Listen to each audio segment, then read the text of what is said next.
ท่านรองคณบดีบัณฑิตวิทยาลัยฝ่ายวิชาการในฐานะผู้อำนวยการหลักสูตรพุทธศาสตร์ดุษฎีบัณฑิตสาขาวิชาพระพุทธศาสนาภาคเสาร์อาทิตย์รองศาสตราจารย์ดร.ประพันธ์สุพศรคณาจารย์และเจ้าหน้าที่ประจำหลักสูตรทุกรูปทุกคนสวัสดีนิสิตทั้งฝ่ายบรรพชิตและฝ่ายคฤหัสถ์ทั้งนิสิตเก่าและนิสิตใหม่ที่ศึกษาอยู่ในหลักสูตรพุทธศาสตร์ดุษฎีบัณฑิตสาขาวิชาพระพุทธศาสนาภาคเสาร์อาทิตย์ทุกท่าน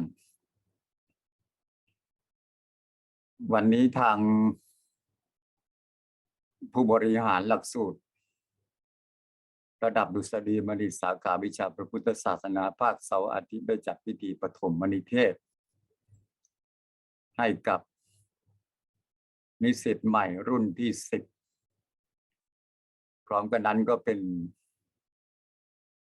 กิจกรรมที่เปิดโอกาสให้นิสิตเก่าทุกรุ่นและพุทธศาสตร์ดุษฎีบัณฑิตผู้จบการศึกษาไปแล้วทุกท่านได้มาร่วม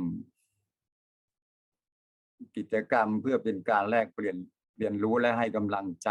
กับนิสิตใหม่ทุกรูปทุกคนขอเปิดพิธีปฐมนิเทศ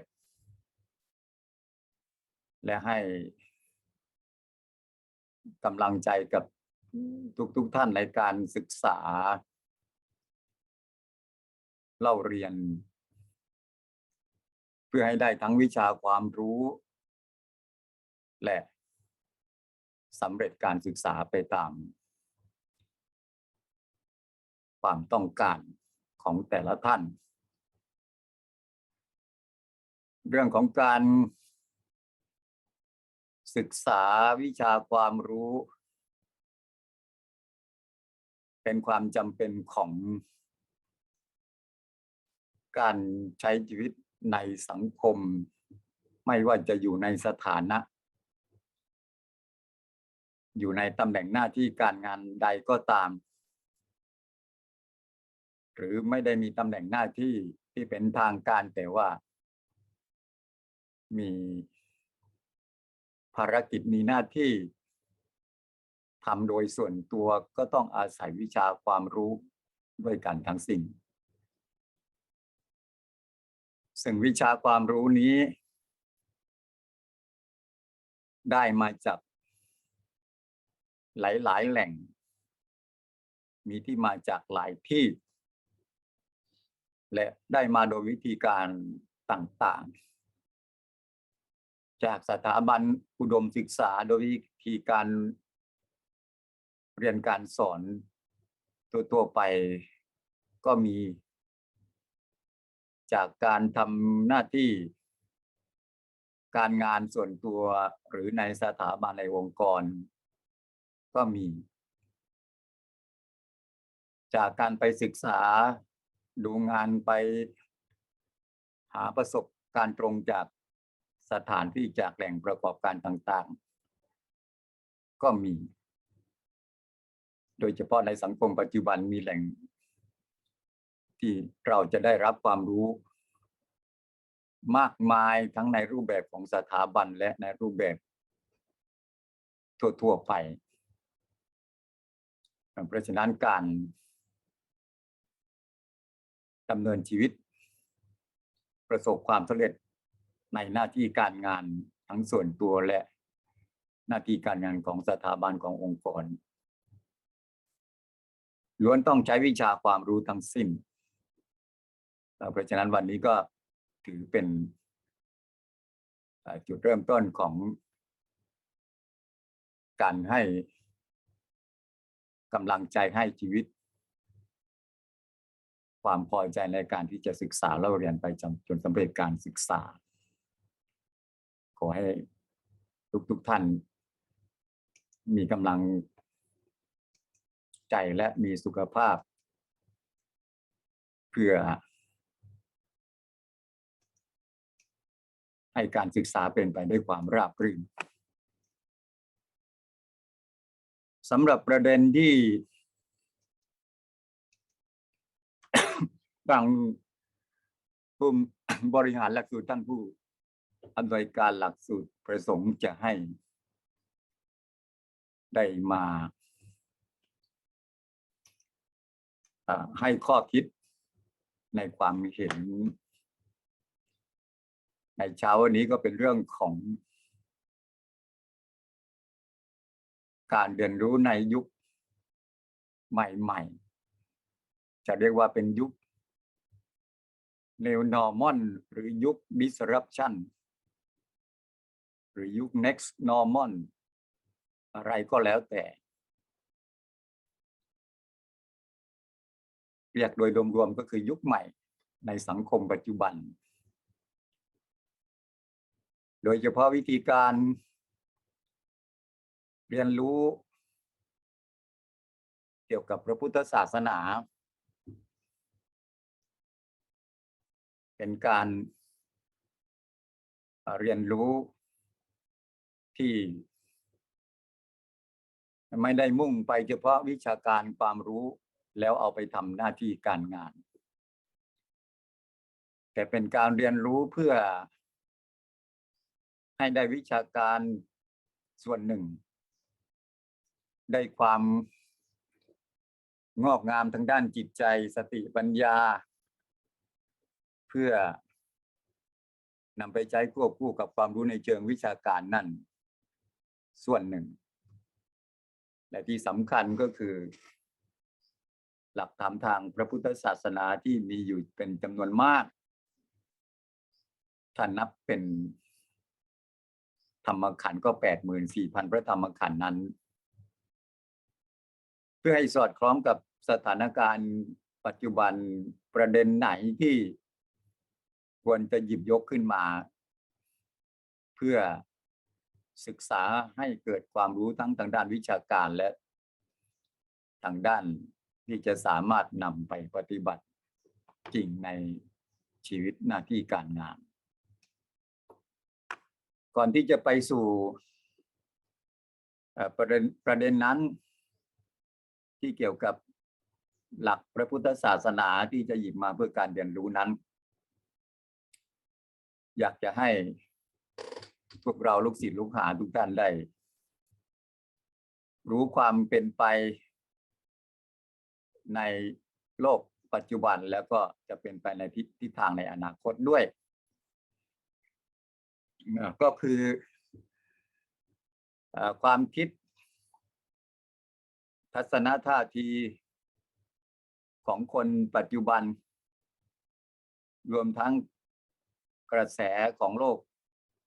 ของสังคมปัจจุบันโดยรวมว่ามีอะไรเป็นอย่างไรและก็จะเป็นไปอย่างไรคร่าวๆอย่างที่ปรากฏบนจอนี้มีหลายเรื่องด้วยกันซึ่งก็คงไม่เอามาแสดงข้อคิดความเห็นในรายละเอียดทั้งหมดเอาเฉพาะในส่วนที่มีความสำคัญอย่างเช่นวิธีคิดของคนปัจจุบันที่แม้ว่าจะนับถือศาสนาที่เป็นเทวนิยมก็คือให้ความสำคัญทางด้านนามธรรมเรื่องของจิตใจเรื่องของความศักดิ์สิทธิ์สิ่งศักดิ์สิทธิ์ทั้งหลายของเรื่องของพระเจ้าเรื่องของโลกที่ลี้ลับแต่ว่าด้วยกระแสของสังคมยุคใหม่รวมทั้งวัสดุอุปกรณ์ที่เกิดจากความก้าวหน้าทางด้านเทคโนโลยีสารทั้งหลายเนี่ย ทำให้วิธีคิดของคนรุ่นใหม่มีแนวโน้มที่จะเป็นวัตถุนิยมมากขึ้นแล้วก็จะเป็นวัตถุนิยมแบบสุดตรงซึ่งอาจจะใช้ภาษาอังกฤษเรียกว่า extreme materialism ก็คือวัตถุนิยมแบบสุดตรงอันนี้ก็จะปรากฏให้เราเห็นโดยทั่วไปไม่ว่าจะในสังคมที่นับถือศาสนาไหนเป็นเรื่องที่เราจะต้องดูกันต่อไปว่าวัตถุนิยมแบบสุดโต่งนี้ท้ายที่สุดความสำคัญทางด้านจิตใจฐานะและบทบาทที่เป็นเรื่องนามธรรมเป็นเรื่องความเชื่อเป็นเรื่องศรัทธาจะเป็นไปในทิศทางใดแล้วท้ายที่สุดเนี่ยมันจะมี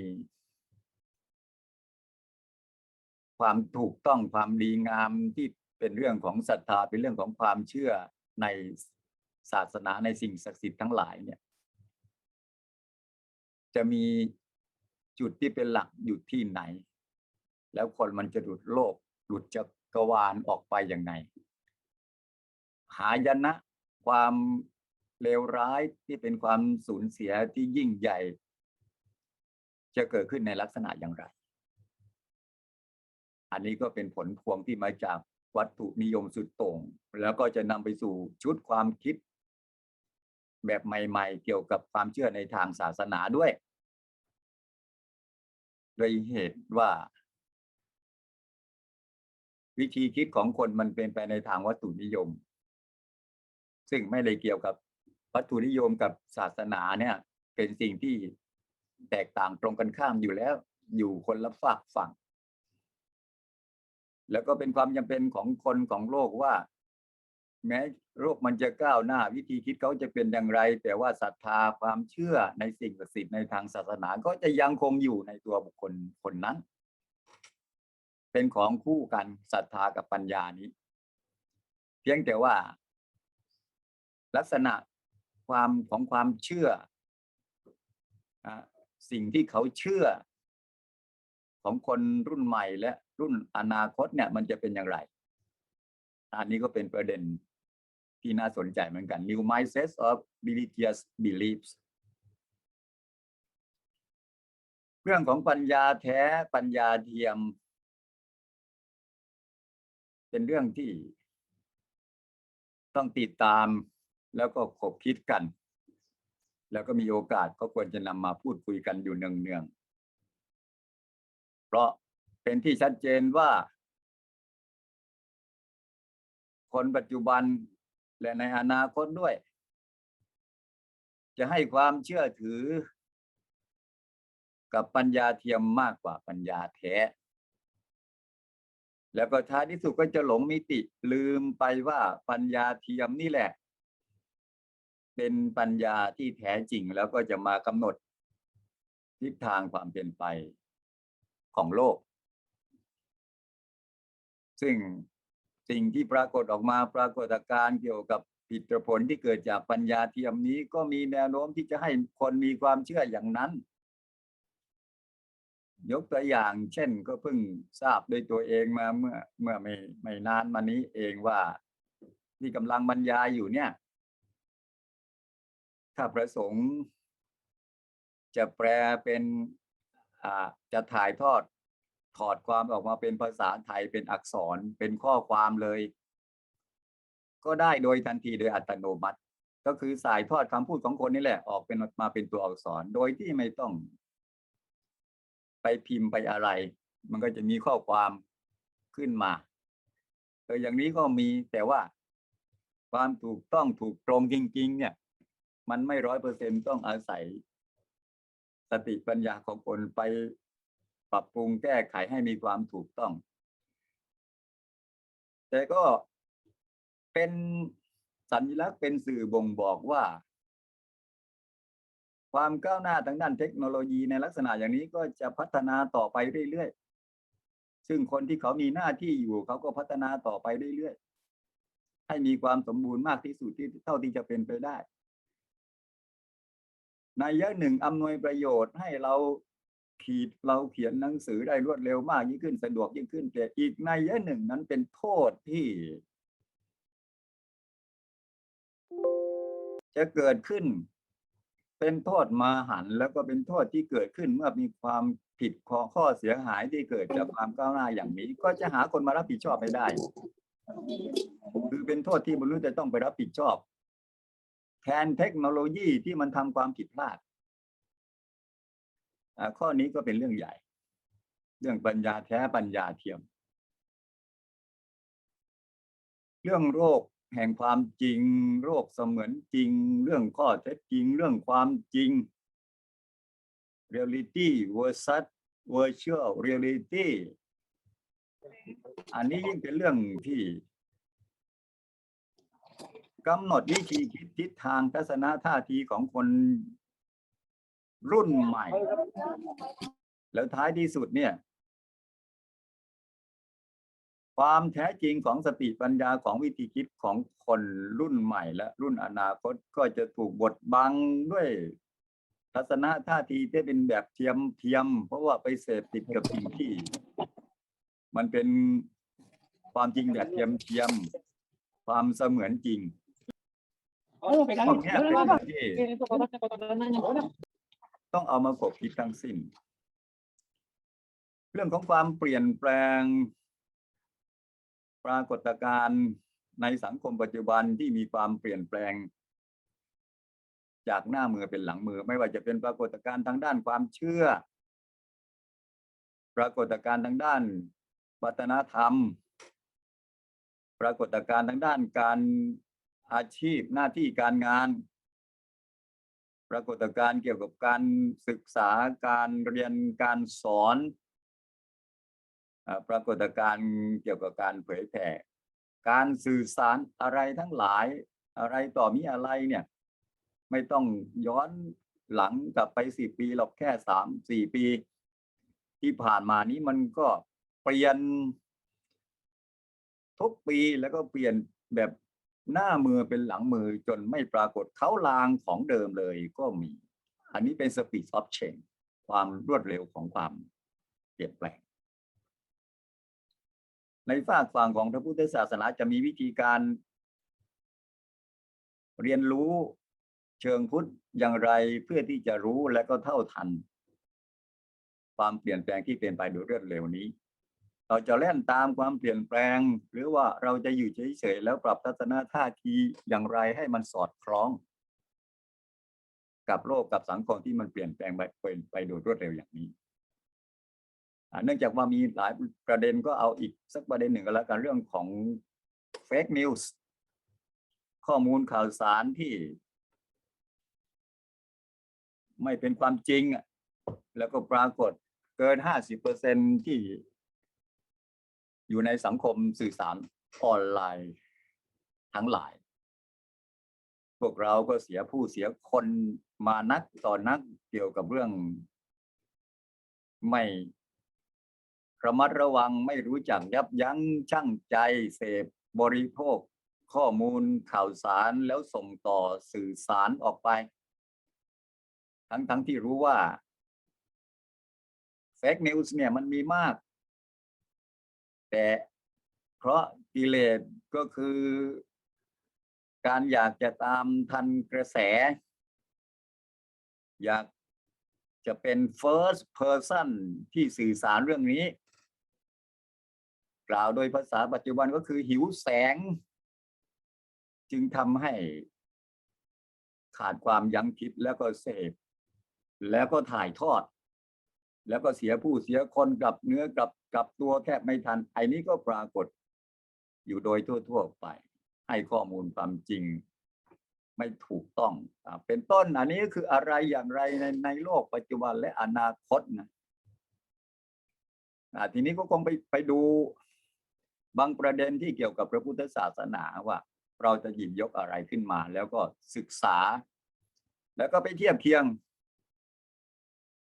กระแสของโลกของสังคมปัจจุบันนี้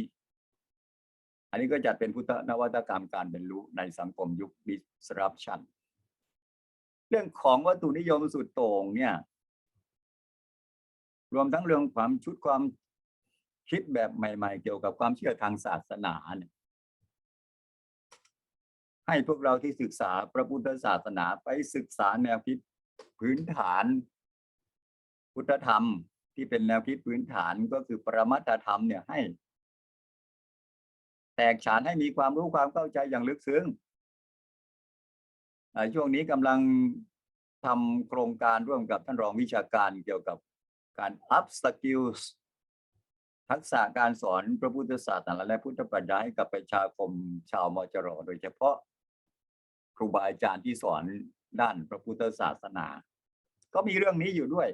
นะเอามาพูดซ้ำๆให้พวกเราได้ตระหนักในเบื้องต้นแล้วก็ไปศึกษาให้มันแตกฉานศึกษาจากหนังสือตำรับตำราที่ครูบาอาจารย์ทั้งหลายได้เขียนศึกษาจากคัมภีร์พระไตรปิฎกอัตถกถาฎีกาทุกระดับให้มีความรู้ความแตกฉานทั้งอ่านทั้งฟังทั้งอ่านทั้งเขียนหาโอกาสให้มันแตกฉานว่าขันธ์ธาตุ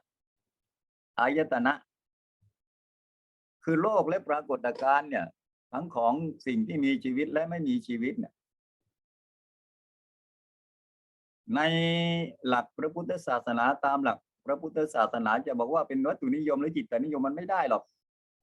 ไม่มีทั้งนั้นเป็นที่สุดโต่งทั้งสองด้านจะบอกว่าเป็นวัตถุนิยมก็คือมีรูปอยู่ในนั้นแล้วรูปเป็นเบื้องต้นเป็นตัวกำหนดเป็นบทบาทเกิดขึ้นตั้งอยู่ดับไปเพราะว่ามีรูปเป็นแกนกลางมีวัตถุธาตุเป็นแกนกลางอันนี้วัตถุนิยมสุดโต่ง extreme materialism ไม่ถูกอีกเหมือนกันหรือ extreme idealism เป็นจิตนิยมสุดโต่งก็ไม่ใช่เพราะว่ามีจิตมีวิญญาณมีเวทนาสัญญาสังขารวิญญาณอยู่ในนั้นเป็นตัวกำหนดรูปอันนี้ก็เป็น extreme idealism เป็นจิตนิยมสุดโต่งก็ไม่ใช่อีกเพราะฉะนั้นก็ไปศึกษาขันธ์ธาตุอายตนะศึกษาธรรมชาติศึกษาการเกิดขึ้นตั้งอยู่ดับไปศึกษาปฏิจจสมุปบาทพวกนี้แหละให้ละเอียดแล้วจะได้ตอบเขาได้โดยเฉพาะคนรุ่นใหม่เขาไม่สงสัยเขาไม่ถามเราก็แสดงทัศนะท่าทีเชิงพุทธตัวเราเองเนี่ยต้องเรียนรู้ให้เข้าใจซะก่อนให้มีความรู้ความแตกฉานและถ่ายทอดแสดงออกไปตามช่องทางโดยเฉพาะสังคมสื่อสารออนไลน์เนี่ยอดีตนั้นจะต้องไปตั้งเวทีไปจัดเวทีไปเชิญคนมาไปนิมนต์คนมาต้องมีกิจกรรมถึงจะมีโอกาสได้ถ่ายทอดปัจจุบันเรามีสถานีเป็นการส่วนตัวทั้งสิ้นนะถ่ายทอดให้เป็นประโยชน์เรียนรู้ด้วยตัวเองให้เข้าใจและนำเสนอถ่ายทอด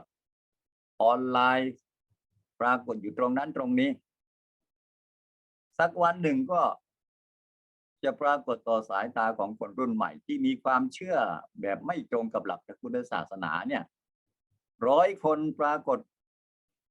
ต่อสายตาของเขาต่อการรับรู้ของเขา1 คน 2 คนก็ถือว่าคุ้มแล้วถ้าเขามีความเชื่อเปลี่ยนความคิดจาก extreme materialism extreme idealism มาเป็นแบบพระพุทธศาสนานี้ก็จะช่วยสื่อสารถ่ายทอดต่อกันไปเป็นลูกโซ่ก็จะมีคุณูปการมีอานิสงส์อย่างนี้ในเรื่องเดียวกันนี้เช่นเดียวกันนะเกี่ยวกับชุดความคิดใหม่ๆของคนรุ่นใหม่และอนาคตเกี่ยวกับความเชื่อในทางศาสนาเนี่ยเนื่องจากว่าข้อมูลข่าวสารมันเยอะปรากฏทั่วไปอ่ะ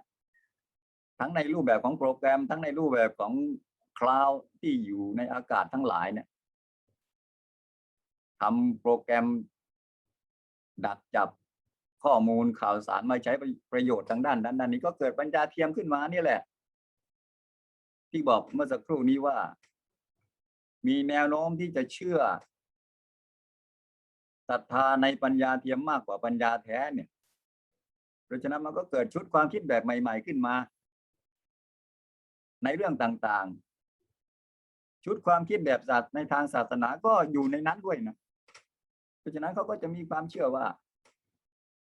ศาสนาจริงๆเนี่ยมันเป็นเรื่องของการ สรุปรวบยอดความคิดเกี่ยวกับศรัทธาของคนนั้นคนนี้แล้วก็มาสรุปเป็นกลุ่มเป็นก้อนจากข้อมูลต่างๆนั่นแหละมันไม่ใช่จากการตรัสรู้ของคนจากความคิดของคนแต่อย่างไรมันเกิดจากข้อมูลข่าวสารทั้งหลายที่มันอยู่ตรงนั้นตรงนี้แล้วก็มีการประมวลสรุปออกมาเป็นกลุ่มเป็นก้อนเป็นด้านนั้นด้านนี้ในทางศาสนาก็มาจากข้อมูลข่าวสารเพราะฉะนั้นมันก็จะเกิดศาสนาแบบเทคโนโลยียุคใหม่ขึ้นมาก็เกิดความชุดความคิดอย่างนี้มาจึงเชื่อว่าศาสนายุคใหม่นี้ไม่ได้เกิดจากป่าเกิดจากถ้ำเกิดจากโยคีฤาษีกีไปเกิดจากการตรัสรู้ของใครมันเกิดจากโปรแกรมคอมพิวเตอร์ทั้งหลายนี่แหละเมื่อมีข้อมูลมากขึ้นแล้วก็ประมวลสรุปเป็นความเชื่อเป็นศรัทธาเกี่ยวกับเรื่องความเชื่อความศรัทธาเกี่ยวกับสิ่งศักดิ์สิทธิ์มากขึ้นก็จะกลายเป็นศาสนายุคใหม่ขึ้นมาแต่ที่สำคัญก็คือเราต้องไปเรียนรู้เรื่องที่เป็นปรมัตถธรรมหลักการพื้นฐานทางพระพุทธศาสนาต่างๆเหล่านี้เรื่องปัญญาแท้ปัญญาเทียมก็เช่นเดียวกันเราเนี่ยศึกษาพระพุทธศาสนามามากกว่าจริงแต่ว่าศึกษาไปมันก็พลาดเพราะว่าไปศึกษาเรื่องนั้นเรื่องนี้บางทีก็ลืมเรื่องสติปัญญาของเราเองที่มันอยู่ในตัวเราเองเนี่ยปัญญาที่มันอยู่ในตัวเราเองเนี่ยมันว่าจะอยู่ในรูปแบบไหนมีคำเรียกต่างๆซึ่งในวิถีชีวิตเนี่ยที่เข้าใจกันง่ายที่สุดก็คือปัญญาที่ท่านใช้ในชุดคำว่าอภิญญานี่แหละอภิญญา6อภิญญา5อภิญญา6นี่แหละ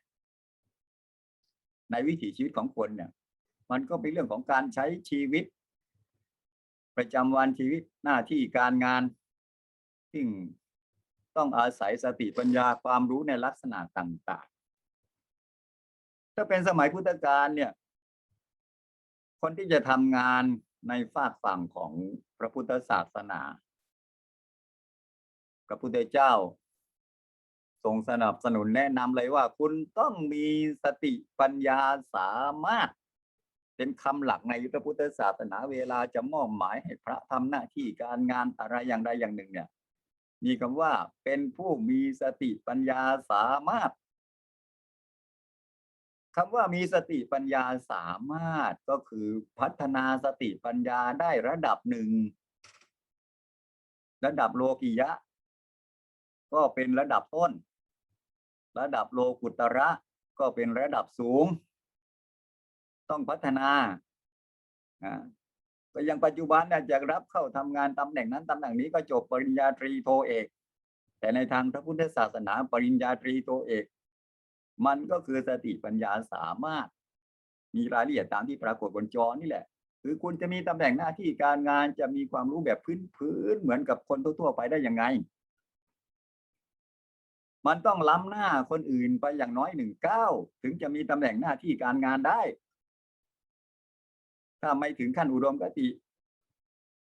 โลกิยะอภิญญามุนเดนซูเปอร์โนเลจมันก็เรียนกันนี่แหละก็คืออิทธิวิทาอย่างตัวอย่างเช่นคนทั่วไปปุถุชนเนี่ยหมายถึงคำว่าแสดงฤทธิ์ได้หมายถึงว่าทำงานมีความสามารถในการทำงานสำเร็จได้ทุกเรื่องไป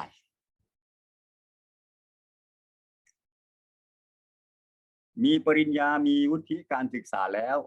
ต้องมีความสามารถในการทำงานในหน้าที่การงานของตัวเองสำเร็จทุกเรื่องไปนี่แหละคือนิยามคำว่ามีสติปัญญาสามารถคุณต้องมีหูตากว้างไกลไม่ใช่โลกแคบๆอันนี้คือหูทิพย์แต่ในสมัยพุทธกาลหมายถึงหูทิพย์จริงๆฟังเสียงที่พูดใกล้ได้ฟังเสียงที่อยู่ไกลได้ฟังเสียงที่มันอยู่อีกฝากหนึ่งของโลกของจักรวาลได้อย่างนี้นะแต่ว่าในสังคมแบบโลกคงหมายถึงว่ามีหูตากว้างไกล คำว่ากำหนดใจคนอื่นได้แบบปุถุชนทั่วๆไปหมายถึงเป็นคนรู้จริตรู้ลักษณะนิสัยรู้ประเพณีรู้วัฒนธรรมของคนอื่นของคนรอบข้างคืออ่านคนได้อ่านคนถูกอ่านคนได้บอกคนถูกใช้คนเป็นอะไรพวกนี้แหละอันนี้มันเจโตปริยญาณนะคำว่าระลึกชาติได้หมายถึงเป็นคนที่รู้ประวัติศาสตร์ของตัวเองประวัติศาสตร์ของชาติตัวเองรู้ประเพณีวัฒนธรรมรู้รากฐานรู้มูลมังของตัวเองนะคำว่ามีตาทิพย์หมายถึงเป็นคนที่มีวิสัยทัศน์อย่างนี้เป็นต้นนะรู้อดีตรู้ปัจจุบันรู้อนาคตแบบปุถุชนเนี่ยอันนี้มันเป็นปัญญาแท้ของคนอย่าละเลยแล้วไปให้ความสำคัญกับปัญญาเทียมปัญญาเทียมมันเกิดจากปัญญาแท้ของคนอย่างที่บอกเมื่อกี้เนี่ยข้อมูลทั้งหลายที่มันปรากฏในโปรแกรมต่างๆในอากาศในอวกาศทั้งหลายมันเกิดจากการแสดงความเห็นทัศนะของคนที่มาออกมาจากภูมิปัญญาจากสติปัญญาของคนทั้งนั้นเทคโนโลยีจะทำได้เก่งขนาดไหนก็แล้วแต่อย่างที่บอกเมื่อกี้ที่บอกว่าดิจิตอลเนี่ยมันแปลได้ทันทีมันบันทึกได้เลยทำซับไตเติลได้ด้วยนะแต่ว่าถ้าคนไม่พูดไม่ถ่ายทอดเข้าไปมันจะทำได้ยังไงจะเอาอะไรมาทำเล่าเพราะฉะนั้นเขาก็จะทำได้ในสิ่งที่มันออกไปจากตัวคนจากภูมิปัญญาจากสติปัญญาของคนนี้แหละเพราะฉะนั้นการเรียนรู้และพัฒนาด้านภูมิปัญญาของมนุษยชาติเนี่ยไม่ว่าจะรูปแบบไหนก็แล้วแต่ต้องให้ความสำคัญแต่ในทางพระพุทธศาสนาเนี่ยก็พูดถึงปัญญา3ระดับก็คือปัญญาที่ติดตัวมาแต่เกิดปัญญาคือความเห็นแจ้งวิปัสสนาปัญญาแล้วก็ปัญญาในทางวิชาการคือปาริหาริกปัญญาก็ต้องพัฒนากันในรูปแบบต่างๆโดยรูปแบบของการให้ข้อมูลใส่เข้าไปในตัวคนก็คือการศึกษานี่แหละแล้วก็ไปเป็นอาหารของสติปัญญาของจิตใจมันก็จะพัฒนาในระดับต่างๆไปสู่ระดับต่างๆไม่หมดกิเลสบ้างไม่หมดกิเลสบ้างก็แล้วแต่ว่าท้ายที่สุดเนี่ยไม่ว่าจะเป็นปุถุชนหรือเป็นพระอริยะการพัฒนาตัวเองมีเป้าหมายอย่างเดียวก็คือพัฒนาสติปัญญาเมื่อพัฒนาสติปัญญาแล้วไปทำอะไรต่อก็ไปใช้ทำหน้าที่การงานไปใช้ในการดำรงชีวิตไม่ได้พัฒนาไม่ได้มุ่งว่าพัฒนาเสร็จแล้วจะต้องไปนู่นไปนี่ก็คือไปทำหน้าที่การงานตามฐานะไปแสดงบทบาทตามฐานะของแต่ละคนอันนี้ก็เป็นอันที่สองที่เราจะต้องกลับมาเรียนรู้แล้วก็ทำกันอย่างจริงๆจังๆละความเชื่อจากปัญญาเทียมเนี่ยมาสู่ปัญญาแท้ให้มากยิ่งเฉพาะในสังคมปัจจุบันและในอนาคตเนี่ยเรื่องของการพัฒนาปัญญาแท้ของคนเนี่ยผลพลอยได้หรืออานิสงส์บนเส้นทางของการพัฒนาเนี่ยได้ทั้งความเรียบร้อยดีงามในตัวเองได้ทั้งความเข้มแข็งทางด้านจิตใจก่อนที่จะไปถึงจุดสุดท้ายคือปัญญาที่เข้มแข็งกล้าแกร่งเนี่ยมันได้สารพัดอย่างก็จะทำให้มนุษย์มีความเข้มแข็งแล้วก็ไม่ตกเป็นทาสของปัญญาเทียมนอกจากไม่ตกเป็นทาสแล้วยังเป็นผู้มีฐานะและบทบาทที่เหนือกว่าแล้วไปกำกับการทำหน้าที่ของปัญญาเทียมให้เป็นไปในทิศทางที่มันถูกต้องมากยิ่งขึ้นอันนี้ก็เป็นอันที่สองนะฮะเนื่องจากเวลาไม่มากนักนะไปเรื่องข้ามไปเรื่องการบริหารจัดการตัวเองใน ท่ามกลางของความเปลี่ยนแปลงที่เป็นไปโดยรวดเร็วนะ speed of change เนี่ยคือความเปลี่ยนแปลงของโลกของปรากฏการณ์ทั้งหลายเนี่ยไม่ว่ายุคไหนสมัยไหนเนี่ยมันก็เปลี่ยนทั้งสิ้นจึงมีคำกล่าวว่าสิ่งที่แน่นอนก็คือความไม่แน่นอนคำกล่าวนี้พูดอยู่เนืองในสมัยอดีตนะแต่ปัจจุบันเนี่ยมันจะลืมกันหรือยังไงก็ไม่ทราบนะเป็นคำที่พูดเหมือนกับกวนนะแต่ว่ามันเป็นความจริงสิ่งที่แน่นอนในโลกนี้มันไม่มีหรอกมีอย่างเดียวคือความไม่แน่นอนสิ่งที่แน่นอนก็คือความไม่แน่นอนคือมันไม่แน่นอนอย่างแน่นอนอันนี้เป็นเรื่องความจริงของโลกของชีวิตเป็นเรื่องโลกธรรมเป็นเรื่องอะไรต่อมีอะไรนะความแน่นอนคือความไม่แน่นอนเนี่ยความไม่แน่นอนคือความแน่นอนเนี่ยชีวิตของเราก็เช่นเดียวกันเรื่องนี้มันเกี่ยวพันกับเรื่องของสติมันนะ mindfulness เรื่องของความไม่ประมาทนะบางทีเราอยู่ในช่วงของความเจริญรุ่งเรืองทุกอย่างมันอบอวลไปด้วยโลกธรรมฝ่ายที่เป็นอิทธารมทั้งสิ้นมีลาภมียศได้รับคำสรรเสริญมีความสุขสบายอกสบายใจแต่เพียงอย่างเดียวนึกว่าครองโลกได้แล้วเป็นอมตะแล้วลืมตัวไปลืมนึกถึงความจริงของโลกของชีวิตว่ามันอยู่ในวัฏจักรของความเจริญของความเสื่อมของความเสื่อมของความเจริญเป็นวัฏจักรเจริญแล้วก็เสื่อมเสื่อมแล้วก็เจริญมันเป็นวัฏจักรเป็นไปตามกฎของไตรลักษณ์อนิจจังทุกขังอนัตตาเกิดขึ้นตั้งอยู่ดับไปอันนี้เป็นหลักคิดในการทำหน้าที่การงานในสถาบันในองค์กรต่างๆก็ดีการใช้ชีวิตส่วนตัวก็ดี anytime anywhere เนี่ยการเรียนรู้โดยกรอบของไตรลักษณ์จะบอกว่าเป็นพุทธนวัตกรรมก็ได้มันไม่ใช่ล่ะมันเป็นพุทธนวัตกรรมทุกยุคทุกสมัยนะเป็นอากาลิโกต้องไม่ลืมเราจะเห็นว่าย้อนไป5 ปี10 ปีเนี่ยในทุกๆเรื่องในสังคมไทยหลายเรื่องมันปรากฏเขารางของความจริงอยู่ของความเดิมอยู่ไหมมันไม่ปรากฏเลยเหมือนกับเป็นโลกใหม่เป็นภพใหม่เป็นภูมิใหม่เลยก็มีบางเรื่องบางอย่างเนี่ยไม่น่าเชื่อว่าไม่หลงเหลืออะไรเลยก็มียังหลงเหลือร่องรอยบางส่วนให้เห็นก็มียังคงของเดิมอยู่ค่อนข้างจะสมบูรณ์ก็มีมันก็มีหลายรูปแบบซึ่งในความเป็นจริงเนี่ยเรื่องของสติปัญญาเรื่องของความสามารถศักยภาพของคนเนี่ยมันไม่ได้หายไปไหน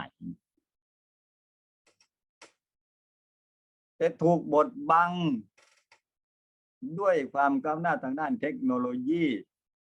เครื่องอุปโภคบริโภคที่เป็นเรื่องของความก้าวหน้าแบบใหม่ๆที่มันอำนวยความสะดวกทั้งหลายทั้งปวงเนี่ยมันมาบดบังแต่ในความเป็นจริงศักยภาพความเป็นมนุษย์ human beings เนี่ยมันยังมีอยู่แล้วก็วิธีการเรียนรู้เรื่องกับความเปลี่ยนแปลงและการใช้ชีวิตเนี่ยถ้าตามหลักพระพุทธศาสนาจริงๆเนี่ยเราอย่าไปไล่ตามความเปลี่ยนแปลงมันไม่มีทางทันมันก็เหมือนกับหมาไล่เนื้อนะความเปลี่ยนแปลงนั้นมันเป็นกระแสโลกจากความเจริญสู่ความเสื่อมจากความเสื่อมสู่ความเจริญมันเป็นวัฏจักรอยู่อย่างนี้ถ้าเราไปไล่ตามไม่มีทางทันแล้วก็เหน็ดเหนื่อยเสียประโยชน์เปล่าเพราะฉะนั้นอยู่นิ่งๆพัฒนาตัวเองอย่างที่บอกให้เรามีความเข้มแข็งกล้าแกร่งด้านสติปัญญาด้านสุขภาพกายสุขภาพใจ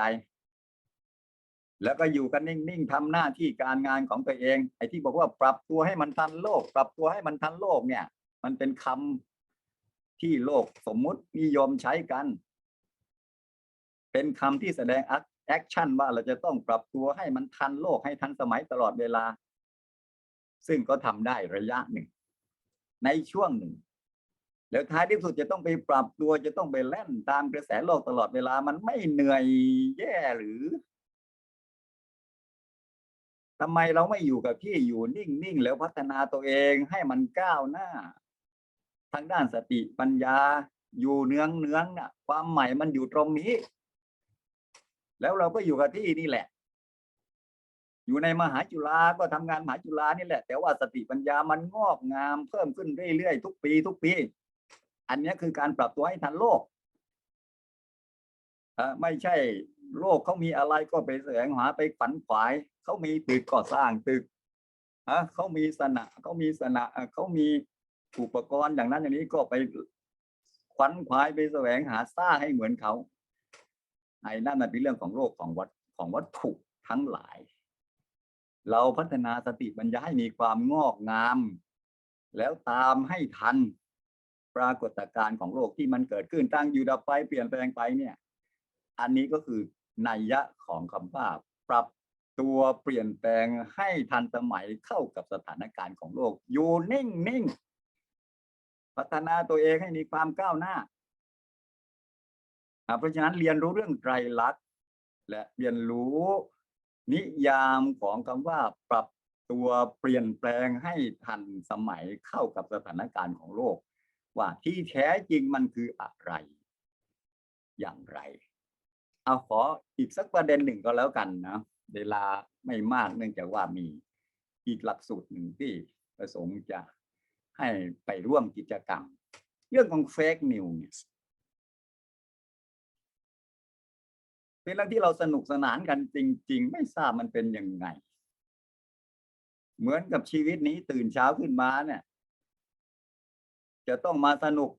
มาเพลิดเพลินรื่นเริงบันเทิงใจกับไอ้เฟกนิวส์นี่แหละ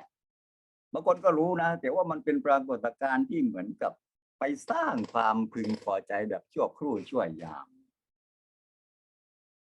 ของคนยุคนี้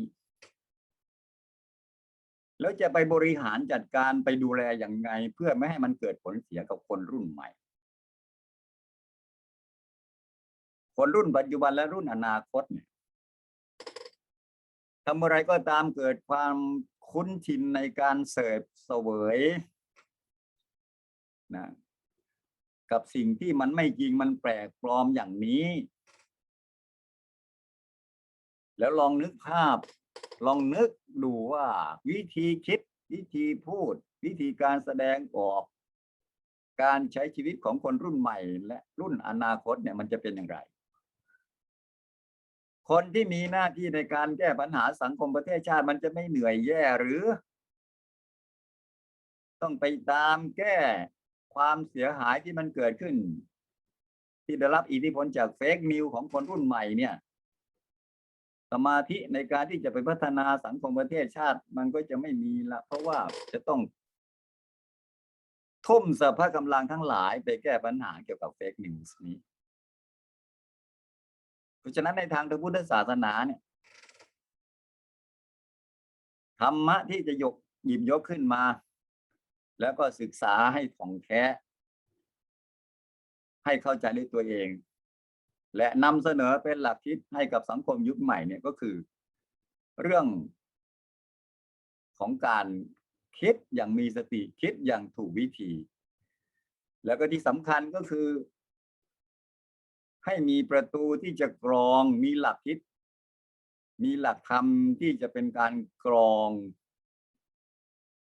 กันกรองข้อมูลข่าวสารที่จะเข้ามาสู่ตัวเราที่เราจะเสพเสวยเนี่ยเป็นขั้นได้แสดงไว้ในที่นี้ก็คือขั้นที่หนึ่งก็คือเรื่องของกาลามสูตรหลักของความที่จะเชื่อการที่จะเชื่อหรือไม่เชื่อนี่แหละอันนี้ให้เป็นหลักคิดในเบื้องต้นเลยสำหรับพวกเราทั้งหลายคำว่ายาเนี่ย คือให้เป็นหลักคิดในเบื้องต้นเลยเพราะบางทีเราจะเชื่อเนี่ยนะหรือไม่เชื่อเนี่ยบางทีเป็นเรื่องเก่าๆที่ทำสืบๆกันมาเราก็ว่ากันตามนั้นนะอยู่ในตำราเราก็ถ้าไม่อยู่ในตำราเราก็เชื่อไม่มีในตำราก็ไม่เชื่ออย่างเนี้ยนะผู้ให้ข้อมูลข่าวสารน่าเชื่อถือเป็นครูบาอาจารย์เราก็เชื่อคนทั่วไปเราก็ไม่เชื่ออย่างเนี้ยรวมๆก็คือเป็นหลักคิดในเบื้องต้นว่าอย่าเชื่อหรือไม่เชื่ออย่าเพิ่งเชื่อหรืออย่าเพิ่งไม่เชื่อมันต้องมี2 คำอย่างนี้ด้วยนะแม้ในคัมภีร์จะใช้คำว่าอย่าเชื่ออย่าปรงใจเชื่อมันมีอีกคำคู่อีกอันหนึ่งที่มันซ่อนอยู่ในนี้ด้วยอย่าปรงใจเชื่อกับอย่าปรงใจไม่เชื่ออย่าปรงใจเชื่อนะเป็นคำวิเคราะห์ในคำว่าอย่าปรงใจเชื่อนะมีคำว่าอย่าปรงใจไม่เชื่อด้วยนะอยู่ในนั้นคู่กันให้มีหลักคิดในเบื้องต้นอย่างนี้ก็จะมีภาวะอย่างหนึ่งที่เรียกว่า media literacy ก็คือภาวะอ่านออกได้ทางด้านข้อมูลข่าวสารอันนี้เป็นหลักในเบื้องต้นเลยคือคำว่ายาเนี่ยเป็นการชะลอการตัดสินใจที่จะเสพเสวยดูได้เปิดอินเทอร์เน็ตเปิดเว็บเปิด Facebook เปิดไลน์อะไรขึ้นมาก็แล้วแต่เนี่ยมีข้อมูลปั๊บเนี่ยก็ให้มีหลักในเบื้องต้นอย่างนี้เลยว่าอย่าเพิ่งเชื่อหรืออย่าเพิ่งไม่เชื่อคืออย่าปรงใจเชื่อหรืออย่าปรงใจไม่เชื่อนั่นแหละเสร็จแล้วก็ค่อยๆใช้สติปัญญาดูให้เป็นปรากฏการณ์ในเบื้องต้นก่อนถ้าเรามีหลักคิดอันที่1อย่างเนี้ยดูให้เป็นปรากฏการณ์ในเบื้องต้นเสร็จแล้วขั้นต่อไปก็ไปใช้สติใช้โยนิโสมนสิการใคร่ครวญ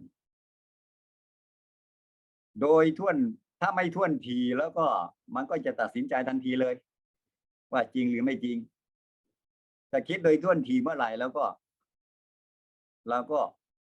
มีความละเอียดละออในการที่จะตัดสินไม่จริงก็รู้ว่ามันไม่จริงจริงก็รู้ว่ามันจริงอันไหนจะส่งต่อเราก็รู้ว่าควรหรือไม่ควร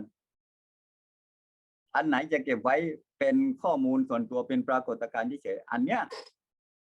เมื่อมีโยนิโสมนสิการเป็นขั้นที่2เนี่ยก็คือสติเนี่ยก็จะทำให้เราอยู่ในท่ามกลางสังคมที่เต็มไปด้วยข้อมูลข่าวสารที่เป็นเฟกนิวส์เนี่ยมากมายมหาศาลได้อย่างเป็นปกติสุขอันนี้ก็เป็นข้อคิดความเห็นสั้นๆในระยะเวลาไม่มากนี้นะยังมีประเด็นอีกมากมายซึ่งมีเวลาค่อยพูดค่อยคุยกันศึกษาไปเรื่อยๆแล้วก็ให้เป็นหลักคิดในการศึกษาของพวกเราว่า